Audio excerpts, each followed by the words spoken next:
Gusto ko lang ipakita guys. Ito yung vegetable soup na ginawa ko nung nakaraan. Kasi nakablend na yun. So, nagluto ulit yung nanay ko. Ayan siya. Carrots, patatas, tapos meron siyang yung oat milk guys para mag-sticky. Tapos, kamatis na pinakuluan. So, i-blend to mamaya. So, ganyan yan guys. Ang pinakasabaw.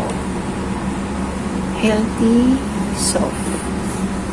Ganyan tayo guys. So, try nyo yan guys. Mura lang. Hindi na kayo bibili. Magkano yung sabaw dyan? 40, 50. So, ito gawin nyo. Makikita lang sa mga. Ngayon guys, i-blender natin yung gulay na sabaw.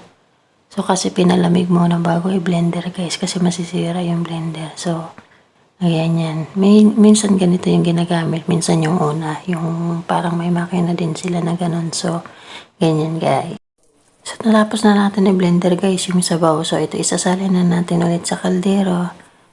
Ganyan. So, ganyan na siya yung sabaw guys. Pagka-sticky, dinadagdagan to ng nanay ko ng tubig.